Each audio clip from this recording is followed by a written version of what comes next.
শিক্ষক দিৱস নামটো শুনিলে যেন সকলো ল'ৰা ছোৱালীৰ মনত ভাল লগা বিৰাজ কৰে। এয়া হ'ল আমাৰ স্কুলৰ ইয়াছিন মিয়া।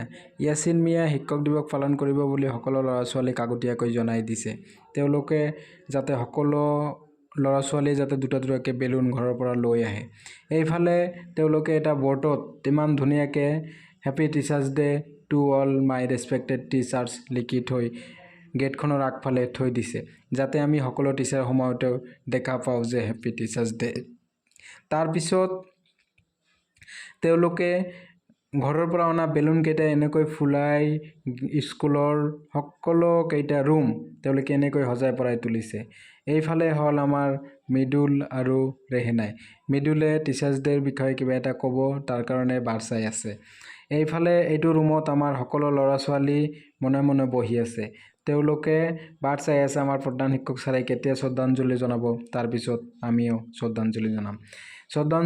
হেড ছাৰক শ্ৰদ্ধাঞ্জলি জনোৱা শেষ হৈ গ'ল। এতিয়া ল'ৰা ছোৱালীৰ শ্ৰদ্ধাঞ্জলি জনাবলৈ এজন এজনকৈ আগবাঢ়ি গৈছে।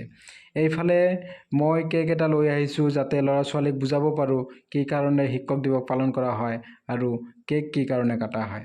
এইফালে ৰেহেনাই নাচি আছে আৰু সকলো ল'ৰা ছোৱালীয়ে এইজনী হ'ল আমাৰ বিজুলী বাইদেউ। বিজুলী বাইদেউ থালি এখন লৈ আহিছে, যাতে কেকটো আমি থালিৰ ওপৰত থ'ব পাৰোঁ, কেকত যাতে কোনো ধৰণৰ মাটি চাটি নালাগে। বিজুলী বাইদেউ ল'ৰা ছোৱালীক বুজাই দি আছে কি কাৰণে টিচাৰ্ছ ডে পালন কৰা হয় আৰু কি কাৰণে কেক কটা হয়। আমাৰ প্ৰধান শিক্ষক ছাৰে কেক কাটি আছে আৰু সকলো ল'ৰা ছোৱালীয়ে মনে মনে হাত চাপৰি দি আছে। এইফালে ল'ৰা ছোৱালীয়ে বাট চাই আছিলে কেক কেতিয়া কটা হ'ব। কেক কটাৰ কাম আমাৰ হৈ গ'ল। এতিয়া ল'ৰা ছোৱালীক মই বুজাই আছোঁ যে তোমালোকে হুলস্থুল নকৰিবা, তোমালোকৰ কাৰণে খোৱাৰ ব্যৱস্থা কৰা হৈছে।